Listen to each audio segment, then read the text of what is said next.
आखिरी जंग नाज़रीन किराम होने लगी है, क्योंकि अडयाला का जो बैठा हुआ शहजादा है वो बाहर आएगा। पाकिस्तान तहरीक इंसाफ कुछ ऐसा प्लान करने लगी है जो स्वाबी जलसे के बाद आपके सामने मंजर आम पर आ जाएगा। ट्रंप के इलेक्शन का इंतजार था इमरान खान साहब को और वो हो गए। एक ऐसी तारीख रकम होगी कि डी चौक का एहतजाज, और वो एहतजाज नाज़रीन किराम आप भूल जाएंगे कि जब मैं गुमशुदा था तो 3 पाकिस्तान तहरीक इंसाफ के रहनुमाओं के बारे में मुझसे गवाही मांगी गई थी।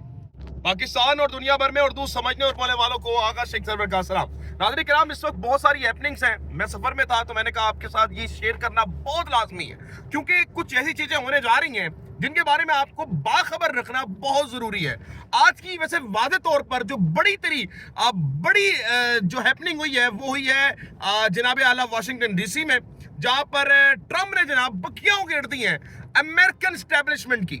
मतलब जहां पर देखा जा रहा था कल रात तक हमें पाकिस्तानी मीडिया, वर्ल्ड वाइड जो मीडिया था, जो टाउट मीडिया था, बता रहा था कमाला हैरिस जनाब जीत जाएंगी, कोई तोड़ नहीं है। बड़े बड़े जनाब पेनिसुला के हमें रिजल्ट सर्वेस दिखाए जा रहे थे, हमें बताया जा रहा था कि ट्रंप बड़ा बदतरीन शिकस्त होगी। जो टाउट बने बैठे थे पटवारी खाना, वो पूरा चीख रहा था। जिस तरह से हमने एहसन इकबाल को देखा, जिस तरह हमने हिना परवेज भट्ट को देखा, हमें लग रहा था कि जनाब ट्रंप हार जाएंगे, ट्रंप की बदतरीन शिकस्त होगी। हर तरफ यही चल रहा था, लेकिन ट्रंप ने नाज़रीन किराम हर चीज को शिकस्त दे दी है।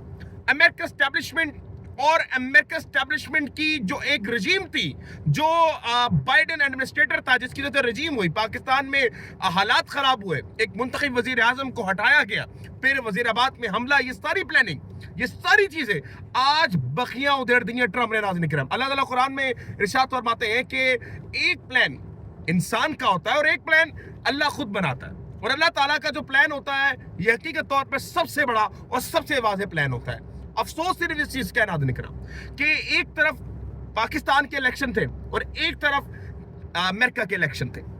आप ये देखें कि अमेरिका के जब इलेक्शन हुए तो जो हारने वाला था उसने मुबारकबाद दी जीतने वाले को, तस्लीम की अपनी हार।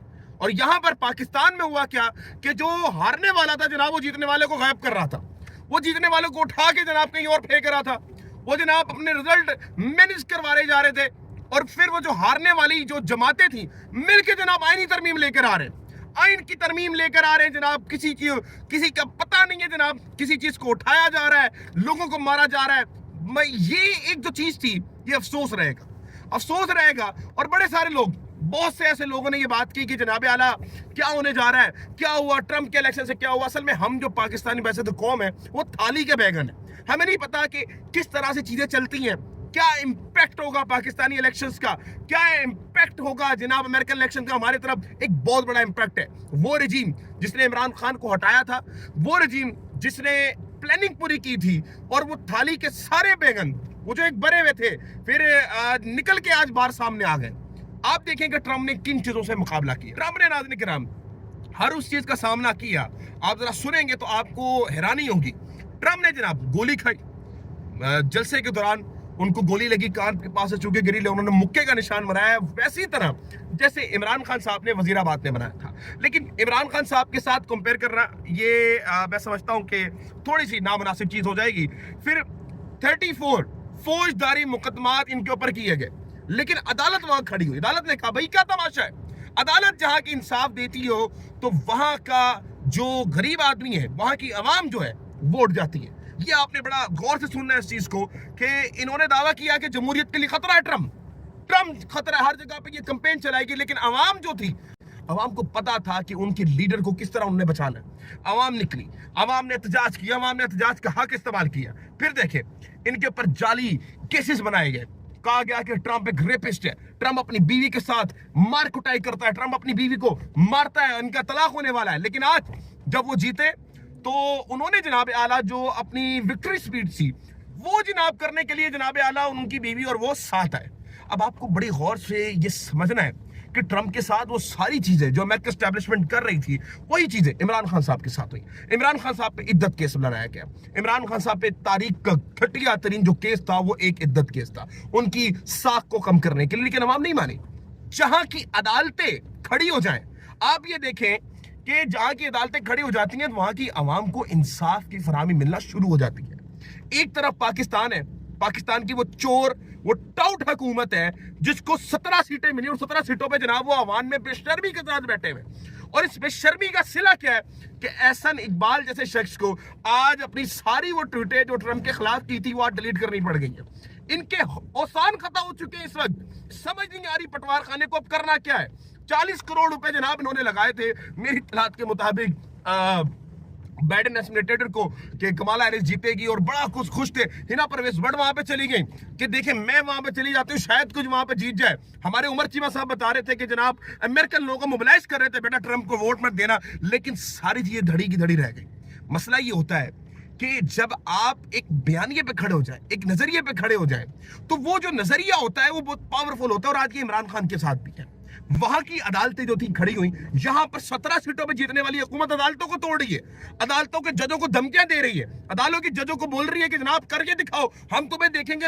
ये कोई चीज आप देखें, इंसाफ की फराहमी नहीं है। और एक बहुत बड़ी चीज है जिसकी वजह से मैं आपके सामने मुखातिब हूं और बड़ी अफरा तफरी में व्लॉग कर रहा हूं, उसकी वजह यह है कि एक बहुत बड़ी चीज होने जा रही है। नाज़रीन स्वाबी जलसे की कॉल आई है, लेकिन इसके बाद नाज़रीन किराम दमादम मस्कलंदर का एक प्लान तैयार है पीटीआई के पास। आखिरी जंग नाज़रीन किराम होने लगी है। ट्रंप के इलेक्शन का इंतजार था इमरान खान साहब को और वो हो गए, ट्रंप जीत चुका है। आने वाला वक्त जो आने वाला है ये आपको मैं बता दूं कि इतना खौफनाक ये वक्त है, और ये खौफनाक उन लोगों के लिए है जिन्होंने पाकिस्तानी अवाम का मैंडेट दबाया, जिन्होंने इंसाफ की फराहमी करने से रोका, जिन्होंने अवाम को हर वो चीज से महरूम किया जो अवाम का आईनी और बुनियादी हक था।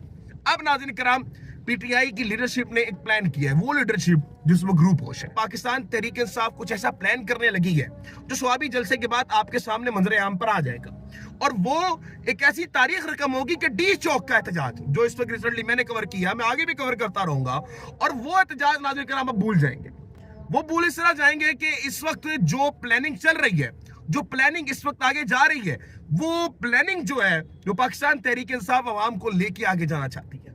और मेरा ये मानना है कि जब आप किसी नजरिए और बयानिए पे खड़े हुए हैं, उस पे आपको भी कुछ कुर्बानियां देनी पड़ती हैं, और कुछ कुर्बानियां हमें भी देनी पड़ेंगी, साफी बरादरी कुछ कुर्बानियां वकीलों को भी देनी पड़ेगी। तो कौमें ऐसे ही चलती हैं और कौमों को चलना पड़ता है, ये कुर्बानियां देनी पड़ती हैं। आगे सीधे वादे तौर पे खुल जाएंगी। और ये लगता ऐसे है कि पाकिस्तान तहरीक इंसाफ उस गली में दाखिल हो चुकी है जिस गली का रास्ता बिल्कुल सीधा है, और उस गली के आखिर में रोशनी नजर आ रही है, इनकलाब की रोशनी। मुझे ऐसा लगता है कि अब जो प्लान बनने जा रहा है वो बड़ा कामयाब प्लान है। वो आगे जाके कुछ ना कुछ अमल लेकर आएगा, कुछ ना कुछ चीजें ऐसी होंगी जो तब्दील होती हुई दिखाई दे रही है। इमरान खान साहब से कुछ मुलाकातें हुई, इमरान खान साहब ने एक बड़ी अहम तरीन बात की है कि इंसाफ का रास्ता इनकलाब से आना चाहिए। और अब रह भी यही गया है, मतलब अदालतों में काजी फैज साहब के दोस्तों को बैठा दिया गया। जिंदा है काजी, जिंदा है काजी, मरा नहीं है भुट्टो की तरह, और ये काजी के दोस्त पीछे करते रहेंगे। अवाम को इस तरह से तिकनी का नाच नचाया जाएगा जिस तरह भुट्टो जिंदा है और कराची के हालात, सिंध के हालात ऐसे ही हैं। इसी तरह से अदालतों के जो हालात हैं वो तब तक ऐसे ही रहेंगे जब तक काजी जिंदा रहेगा, और काजी जिंदा है अभी अदालतों में जब तक उसके टाउट जिंदा है और पीछे पुशअप लगाने वाले ये जिंदा है। अब आपने बड़ी गौर से ये बात देखनी है कि मियां मोहम्मद नवाज शरीफ साहब कबूतर उड़ाने आए थे, अपने तोते उड़वा के चले गए। फिर उसके बाद मरियम नवाज शरीफ के गला खराब हो गया, वो निकल गएंगे बाहर। आने वाले वक्तों में 3-4 लोग और बाहर भाग जाएंगे, क्योंकि अडयाला का जो बैठा हुआ शहजादा है वो बाहर आएगा, और उसने जब आना है तो फिर नाज़रीन किराम सबके औसान खता हो जाएंगे। एक चीज जो सब जानते हैं कि आकर इमरान खान एक चीज बोलेगा, और वो होगी कि अब हमारे साथ जो कुछ हुआ हम इस सब का एहतसाब करने जाएंगे। भूलेगा इमरान खान नहीं। इमरान खान साहब ने कहा था कि भाई मैं सब चीजें भूलने को तैयार हूं, लेकिन मेरी कौम के साथ जो हुआ मैं ये नहीं भूल सकता। और लगता ऐसी है कि जो प्लानिंग चल रही है वो बड़ी खतरनाक है, और ये खतरनाक उन लोगों के लिए है जिन्होंने रजीम चेंज लाई, जो डोनाल्ड लू के साथ बैठ के मुलाकातें की, जो डोनाल्ड लू के तलवे चाटते हुए यहाँ पर आए, और वो रजीम अब जा चुकी है। तो बड़ा रास्ता क्लियर हो चुका है। आप देखें कि जो फैसला साज थे वो इस वक्त निकल चुके हैं। मतीउल्लाह जान साहब ने बड़ी अच्छी बात की कि ले जाने वाले ही लेकर आएंगे, और ये बात आप समझते हैं। अब नाज़रीन किराम आखिरी चीज ये कि जब मैं गुमशुदा था तो 3 पाकिस्तान तहरीक इंसाफ के रहनुमाओं के बारे में मुझसे गवाही मांगी गई थी। वो 3 रहनुमा जो है नाज़रीन किराम मंजरे आम पर इस वक्त नहीं है। अब आपने समझना इस चीज को कि वो 3 रहनुमा कौन से जरूरी हैं। और अब नाज़रीन किराम जो हालात इस वक्त बन गए हैं वो 3 रहनुमा वापस से आएंगे, और आकर कुछ ऐसा इनकलाबी सूरत लेकर आएंगे जिसको मैं और आप जानते हैं कि बहुत खतरनाक आगे चल के बहुत खतरनाक हो जाएगा। तो मुझे ऐसा लगता है कि ये चीजें बहुत सारी आगे की तरफ जाएंगी। 3-4 डेवलपमेंट्स और हैं, मैं आपको पढ़ के बता देता हूँ, जल्दी पढ़ के बताऊंगा आपको। और ये डेवलपमेंट्स बड़ी जरूरी हैं और बड़ी कामयाब तरीके से डोनाल्ड ट्रंप ने इस वक्त 277, जब तक मैं आपसे बात कर रहा हूं, व्लॉग रिकॉर्ड करवा रहा हूं, उस वक्त तक वो आगे निकल गए हैं और आगे जाने तक उन्होंने जनाब आला सबको क्लीन स्वीप किया। ख्वाजा आसिफ साहब ने अपनी ट्वीट डिलीट कर दी है जो ट्रंप के खिलाफ रखी थी। फिर जनाब आला ट्रंप ने तकरीबन अब से 14-15 घंटे पहले एक ट्वीट किया था। ये बड़ा खतरनाक ट्वीट था, आपने जरा पढ़ना है इस चीज को। Today is our last chance to defeat the corrupt establishment, get out and vote. मतलब ये इतना पावरफुल बयान है डोनाल्ड ट्रंप का कि उसने ऑटोमेटिकली चैलेंज किया है एस्टैब्लिशमेंट को, निकलो मैं भी करता हूं, तुम भी देखते हो। मतलब अदालतें वहां की ट्रंप के साथ खड़ी हो गई। ये अदालतों का बुनियादी चीज है, अदालतें अगर खड़ी हो जाए इंसाफ के लिए, हक के लिए, तो दुनिया की कोई ताकत भी हक और सच को नहीं रोक सकती। तो ये समझना है आपने कि अदालतों का खड़ा होना बहुत जरूरी होता है। और अदालतें अगर मफलूज कर दी जाए तो उस शख्स से बुनियादी हक छीन लिया जाता है जो इंसाफ की फराहमी के लिए कुछ करना चाह रहा। और अब तक पाकिस्तानी अवाम से जमहूरी, आईनी, अदालती हक छीना हुआ है। और ये कैसे लेना है, किस तरह से लेना है, ये पाकिस्तानी अवाम इन 2 सालों में जान चुकी है। मुझे देने इजाजत, मिलते हैं अगली वीडियो में।